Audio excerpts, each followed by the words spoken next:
रहा दोस्तों, स्वागत है आज एक नए वीडियो में। आज की इस वीडियो में हम बात करें सीए फाउंडेशन दिसंबर 2023 का स्टूडेंट का रिगार्डिंग जो जो इस वीडियो में हम कवर करने वाले हैं कि बेस्ट रिवीजन टिप्स के बारे में, जो बेस्ट इंपॉर्टेंट तरीका होगा उसके बारे में हम बात करेंगे जो दिसंबर 2023 में स्टूडेंट एग्जाम दे रहे हैं ना उनके लिए।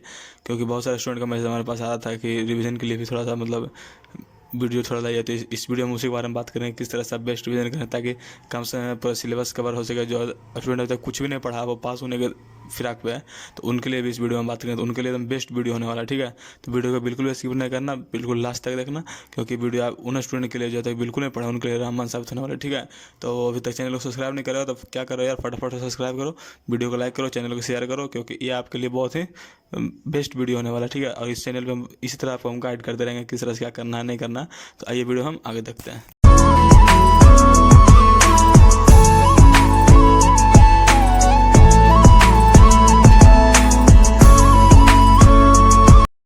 तो दोस्तों, इसमें हम 3 इंपॉर्टेंट टिप्स के बारे में बात करेंगे जो कि आपको सीए फाउंडेशन दिसंबर 2023 स्टूडेंट के लिए, जो आपको दिसंबर 2023 एग्जाम क्लियर करने के लिए बाद वो आपको हेल्प करेगा। ठीक है, तो जैसे कि पहला हम इसमें पॉइंट का बात करें तो वह टाइम टेबल मैनेजमेंट। ठीक है, तो इसमें देखो टाइम टेबल मैनेजमेंट क्या है कि टाइम आपको बहुत महत्वपूर्ण है। ठीक है, ये हमारे पूर्वज भी बोलते हैं। ठीक है, कि टाइम हमारे लिए बहुत महत्वपूर्ण है, तो हर एक चीज़ में टाइम तुम्हारे लिए बहुत महत्वपूर्ण है। ठीक है, अगर तुम्हारा इस बार दिसंबर 2023 में, ठीक है, दिसंबर 23 में अगर आपको ये सीए फाउंडेशन क्लियर करना है तो ये वीडियो आपके लिए। ठीक है, कि लास्ट 40 डेज, ठीक है, लास्ट 40 डेज में किस तरह से क्लियर करना है उसके लिए बताएंगे।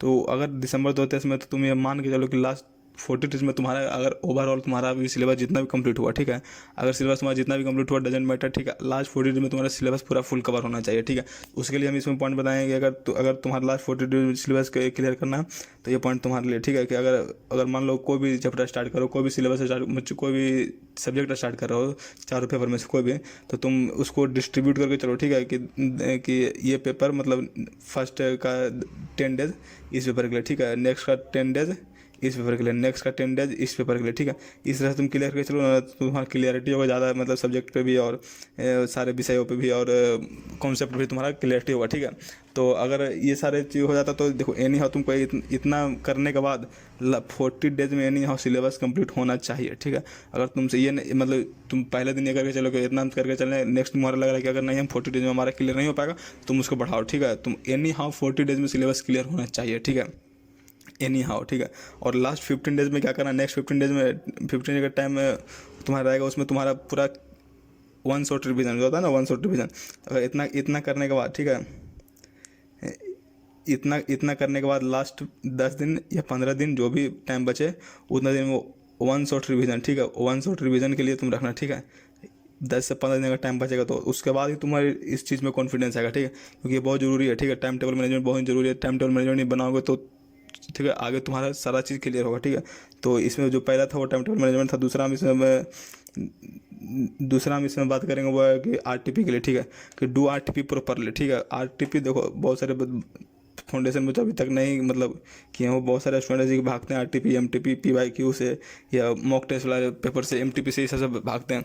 तो ये देखो भाग के कहाँ जाओगे भाई, सीए तुम्हारा क्लियर करना है, चार्टर्ड अकाउंटेंट तुम्हें बनना, तो ये सारी चीज़ करना पड़ेगा। टेस्ट तुम्हें देना पड़ेगा। ठीक है, टेस्ट भी कंपलसरी है। अभी तक टेस्ट नहीं दियो तो स्टार्टिंग में भी है, कुछ दिन टेस्ट दे लो। ठीक है, और नहीं दियो तो फिर ये तरीका अपनाओ, ये भी तुम्हारे लिए बेस्ट है। ठीक है, तो आरटीपी प्रॉपरली करने का तरीका देखो बताते हैं। आरटीपी किस तरह से क्लियर करो, अभी से भी 40 दिन बच रहे हैं टाइम, अभी से तुम्हारा क्लियर हो जाएगा। किस तरह से करना क्लियर अभी हम इसमें बताएंगे। ठीक है, तो पहले देखो जो भी चैप्टर, जो मान लो हम लॉ के पेपर की बात करते हैं। ठीक है, तो लॉ के पेपर का कोई भी चैप्टर क्लियर करते हो, चैप्टर नंबर क्लियर करते हो तो उसका फटाक से आरटीपी क्लियर कर लो। ठीक है, चैप्टर नंबर 2 क्लियर करते हो तो उसका आरटीपी क्लियर कर लो। ठीक है, तो इससे तुम्हारा क्या होगा, देखो चैप्टर नंबर 1 भी तुम्हारा क्लियर होगा, अंडरस्टैंड भी हो गया, तुम्हारा आरटीपी का क्वेश्चन भी क्लियर हो गया, तो तुम्हारा डबल फायदा है। ठीक है, इसमें तुम्हारा डबल फायदा दिख रहा है ना कि आरटीपी भी क्लियर हो रहा है, कॉन्सेप्ट भी क्लियर होगा, स्टडी मैट का भी क्वेश्चन क्लियर हो रहा है, सारा चीज़ क्लियर हो रहा है। ठीक है, तो ये कंपलसरी है। ठीक है, इसमें अगला हम बात करेंगे कि इसमें देखो अगला क्या बात करें, इसमें देखो एक टॉपिक और तुम्हारा बताते हैं। ठीक है, कि बहुत सारे स्टूडेंट का क्या होता है ना कि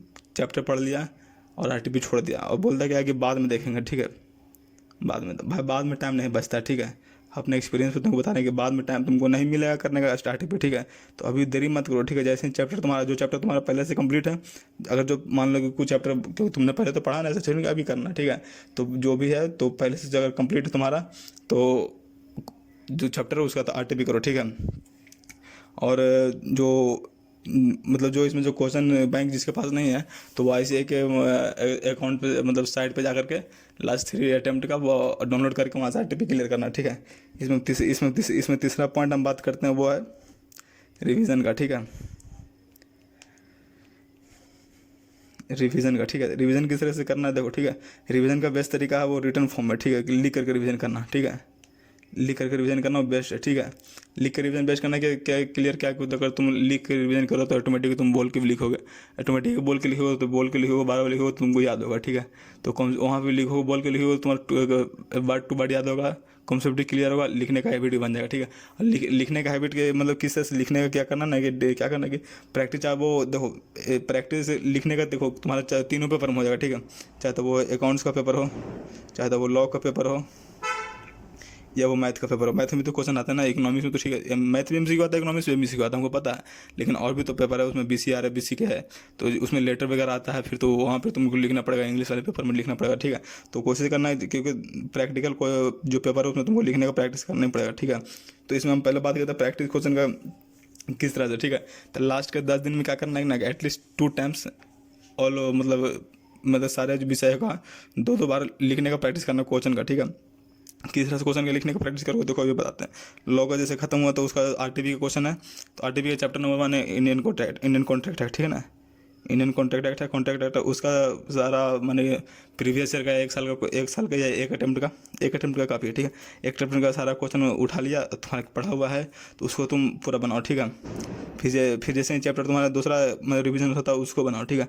तो इस तरह से बनाओ ना तो वो पूरा मतलब तो डबल मतलब क्लियर होता है, ठीक है। तो ये सारा मतलब रहेगा, ठीक है। इसको देखो ये जब भी तुम्हें लिखना ना, तो मानो कि हम एग्जाम में लिख रहे हैं, ठीक है। ये अपना एग्जाम्पशन लेकर चलना कि हम एग्जाम में लिख रहे हैं, ठीक है।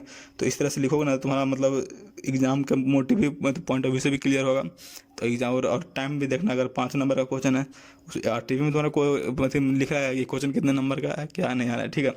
तो अगर 5 नंबर का क्वेश्चन है तो उसमें 7 मिनट से ज़्यादा टाइम मत देना, ठीक है। और लिखना से जो देखो लिखने का हम पूरा तरीका बताएं पिछले वाले वीडियो में, ठीक है। तो चैनल के लिंक पे जाकर पिछले नंबर का वीडियो देखो कि किस तरह से हम उसमें लिखने का तरीका बताएं, ठीक है। Section wise fact of the question conclusion इस तरह का हम बताएं, ठीक है। तो वहाँ जाकर देखो तुमको मतलब बेहतर तरीके से समझ आएगा। और इससे लिखने का क्या होता है ना कि इसमें लिखने का प्रैक्टिस करोगे ना और सेक्शन वाइज और फैक्ट ऐसे करोगे ना, तुम्हारा जो तुम्हारा आंसर का जो क्वालिटी है ना वो इनहेंस होगा, ठीक है। आंसर का जो क्वालिटी है ना वो तुम्हारा इनहेंस होता है, ठीक है। तो इनहेंस होता है ना तो एग्जामिनर जो होता है ना वो देखता है कि वो कंक्लूजन लिखा हुआ, फैक्ट लिखा हुआ भी, वो सारा चीज़ लिखा हुआ, तो एग्जामिनर भी आराम से चेक करता है, ठीक है। तो वो तुम्हारा मतलब इंप्रेशन है, ठीक है। तो ये था 3 तरीका हम बता रहे हैं वीडियो को, इसको फॉलो करो तुम लास्ट 14 डेज के लिए, तो तुम्हारा बेटर रहेगा, ठीक है। तो अगर चैनल पे ये वीडियो पसंद आता है वीडियो को लाइक करें, चैनल को सब्सक्राइब करें, फटाफट अपने दोस्तों के पास शेयर करें। जहाँ हमारा इस बार इस वीडियो के बाद हमारा एम है 500 सब्सक्राइबर गेन करना, तो उसमें तुम अपना प्यार हमें दिखाओ, ठीक है। धन्यवाद।